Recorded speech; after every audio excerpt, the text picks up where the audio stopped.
Resto Geek. Et maintenant, bienvenue dans votre émission Livres et JDR. Mangeons, donjons, bouquinons. Alors, on va commencer avec un livre que Nighties a lu, donc elle pourra donner son avis. Alors, un livre, une trilogie, voire même si on veut plus qu'une trilogie, parce qu'il y a 3 autres livres qui sont aussi des recueils de nouvelles écrits par d'autres auteurs que je n'ai pas encore lus, mais ça, je les lirai. Le Paris des merveilles. Voilà. Le Paris des merveilles, alors là, du coup, j'ai pris le format poche. C'est la dernière édition qui est ressortie. Nighties n'a pas la même. Donc là, ils ont ressorti dans une nouvelle édition. Et coup de bol, au moment où j'ai dévoré les 2 bouquins en genre 3 semaines, le 3e sortait en VF dans sa nouvelle édition. Donc j'étais vraiment content. Qu'est-ce que ça raconte? Ça raconte, donc c'est de la fantaisie, c'est de la pure fantaisie et c'est de la dystopie magique. En gros, nous sommes dans une France du XXe siècle, à Paris, et nous suivons un magicien qui s'appelle Louis Denisard Hippolyte Griffon, qui est un homme qui vit depuis quelque chose comme 400 ans, si je ne dis pas de bêtises, et qui est un mage d'un cercle de mages dans la haute société parisienne. Et c'est un homme globalement bon, qui est amoureux d'une femme qui est une ancienne fée. Et on va découvrir comment En fait, on va découvrir par le biais d'enquêtes que va vivre Louis Griffon, comment est-ce que ce Paris est devenu ce qu'il est, pourquoi est-ce que la magie est arrivée, pourquoi est-ce qu'aujourd'hui la tour Eiffel est faite en bois qui chante la nuit à la pleine lune et pas en métal. Et honnêtement, c'est un livre c'est 3 livres que j'ai dévorés.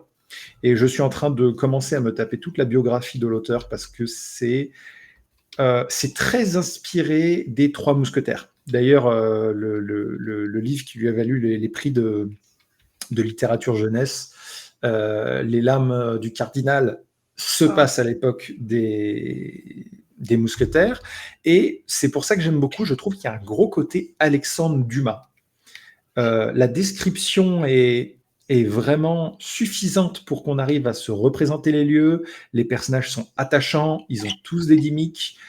Je dirais parfois un peu simple, mais pas dans le mauvais sens du terme, parce que ça nous permet de rencontrer plein de personnages différents. Et les personnages, en fait, sont prétexte à décrire cet univers qui est ce Paris alternatif dans lequel il y a une grosse recherche historique pour réussir à trouver des marques de voitures qui étaient d'époque, comment se passaient les choses à l'époque, comment étaient les gens, quelles étaient les mœurs, quels étaient les sujets politiques à la table. Et du coup, tout ça sur fond de le personnage principal est un magicien qui est capable de tirer des boules de feu. Bref, mais en fait, contrairement à ce qu'on croit, la magie s'utilise de manière très intelligente. Pour revenir à ce que disait Nétis tout à l'heure, on pourrait en faire un JDR, ça tombe bien, il existe. Mais bref, alors malheureusement pas sous la forme que je voudrais, mais je tuerais pour qu'il y ait un JDR de celui-là. Un JDR des lames du cardinal est sorti, donc on n'est peut-être pas à l'abri d'un JDR de ça. Ça, je l'achèterai direct. Mais voilà, ça se lit très très bien. Ça se finit, on en redemande. Vraiment. J'ai fini le 3e tome, je voulais en avoir plus. Je reviens pas trop sur les sujets des livres parce que pour moi, tout l'intérêt, c'est de l'enquête. Je dirais pas aller à Agatha Christie, mais c'est de l'enquête fantastique et du coup, c'est souvent des complots royaux avec la reine du royaume des mages.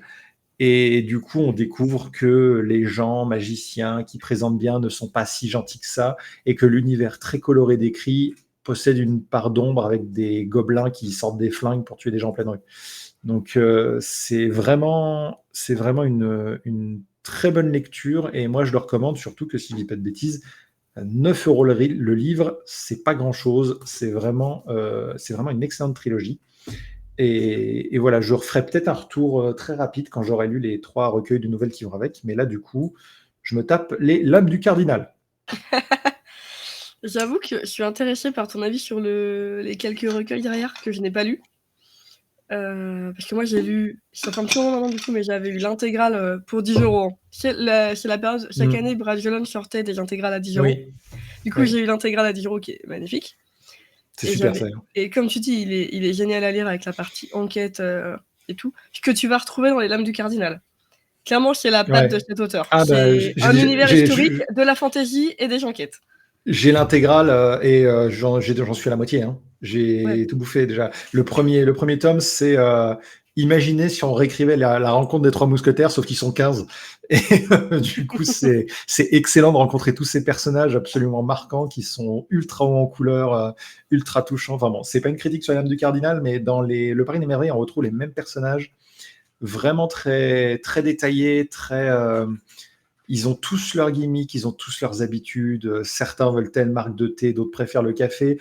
Et en fait, c'est le genre de conneries dont on se dirait on n'en a rien à faire, mais en fait, ça a une importance parce que le livre respire beaucoup. Il prend vraiment le Mm. temps de faire en sorte que les personnages s'assoient à une table et discutent avant de dire ah oui, mais là, il faut de l'action, il faut y aller. Et il y a de très très bons rythmes dans les 3 livres, je trouve. Oui, clairement, ça te donne envie de lire la suite. Tu réfléchis avec eux, ce que j'adore aussi. Oui, Donc, on prend le complètement. temps. Ouais. Et ça leur donne un caractère à chaque personnage. Enfin, Oui. presque, tu les connais. Ça devient presque tes amis à la fin du bouquin. Ouais, c'est ce qui fait un peu mal quand on termine le 3e tome. Je suis tout à fait d'accord. C'est ça. Le truc, c'est que au sein des 3 tomes, on travaille les mêmes personnages qui sont de plus en plus profonds et sur lesquels on découvre de plus en plus. Surtout que du coup, ça raconte l'histoire d'un couple qui ne se voit que par C'est vrai. intermittence et du coup, voilà, et qui se voit jamais et qui s'aiment autant qu'ils s'y détestent. Et pourtant, ça se sent quand on le lit qu'ils s'aiment profondément. Et on a envie de se dire que ça finit bien pour eux dans cette relation d'amour aventureuse qui est assez unique. Et on a tout le temps envie de découvrir au final quel est l'univers autour d'eux et comment eux sont dedans. Donc voilà, c'était vraiment, moi j'ai adoré. Et j'en aurais pris bien 1 ou 2 tomes en plus. Ah, clairement, je suis d'accord. Franchement, si vous connaissez pas cet auteur, foncez le lire. Ouais. C'est génial. Et Pierre oui, Pével, Stalas, qui a un beau nom. je ne rebondirai pas sur ce que tu dis dans le chat, mais oui, on verra à la fin du live si on en parle. Et comme dit Amélie, clairement, l'attachement au personnage, Oui. ça joue énormément dans la lecture. Et là, clairement, avec cet auteur, Ouais. tu tombes amoureux des personnages au fur et à mesure des tomes. C'est une grande réussite, surtout que les personnages ne sont vraiment pas exempts de défauts. Tous. Oui. Même si on parle des 2 personnages principaux et qu'on suit surtout Louis Griffon. Louis Griffon est un personnage qui parfois peut être caractériel et qui peut avoir tort et qui peut se tromper. Et c'est un personnage qu'on apprend à aimer pour ses défauts autant que la femme qu'il aime et autant que tous les personnages qui suivent ce duo assez improbable entre un majordome qui, dans ma tête, je le représente comme le majordome de la famille Adams et tous les personnages secondaires qui suivent, un commissaire de police qui n'est absolument pas magicien, tous les gens du commun aussi. Et en effet, je rejoins Nétis pour dire, en fait, ce qui est très bien avec ces enquêtes-là, c'est que même si les enquêtes sont pleines de magie, elles sont extrêmement terre à terre au final. On arrive à se mettre dedans parce que même s'il y a de la magie, etc., les enquêtes n'utilisent jamais la solution simple de « Ah oui, mais c'est magique ». Pas du tout.